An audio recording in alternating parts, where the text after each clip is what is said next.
ئێستا کۆمیسیۆنمان نییە کەواتە ئەرکی پەرلەمانی کوردستانە لە ڕووی قانونیەوە ئەوەی کە ئێستا فەراغی قانونی هەیە بەس کۆمیسیۆنە ئەگەر کۆمیسیۆنمان هەبا بە قانونی هەڵبژاردننی ژمارەیەکی ساڵی 92 هەموارکراو بێگومان دەستیان بە پرۆسەی ئامادەکاریەکانە کرد. ڕۆژێک لە فراکسیۆنەکانی پەرلەمانی کوردستان داوای گۆڕینی سیستمی هەڵبژاردنەکەن و ئێمە لە ساڵی 2021 پێشنیازە یاسای فراکسیۆنی گۆڕانمان بۆ فرەکردنی بازنەکانی هەڵبژاردن پێگەیشتووە بەڕێزان.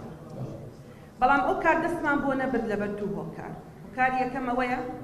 عادەتەن کە سیستمی هەڵبژاردنت گۆڕی دوای 6 مانگە بە ئینتیخابات بکەین. دوو لەبەرەوەی دامان نابوو بۆ ڕێکەوتنی سیاسی نێوان هێزە سیاسیەکان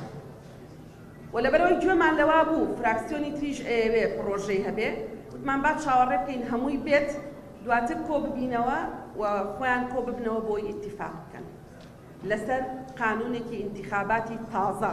کە لەگەڵ هەلومەرجی تازە بگونجێ. بەڵام ئێستا پەرلەمانی کوردستان بەڵێ لە بینی دوو بلۆکایە دوو ڕوویایە ڕوئیەکان لە جوزئیات تا جیاوازیان هەیە بەڵام تقریبا یعنی هەندێک لەگەڵ یەک دائیرەن و هەندێک لەگەڵ زیاتر لە دائیرەیەکن زۆرینە لەگەڵ 4 دائیرەن و هەندێک دەڵێن با کۆمیسیۆن کارا بکەینەوە اینجا دەست بۆ قانونی هەڵبژاردن بەرین هەندێک بە پێچەوانەوەڵێن یەکەم جار با قانونی هەڵبژاردن بگۆڕین اینجا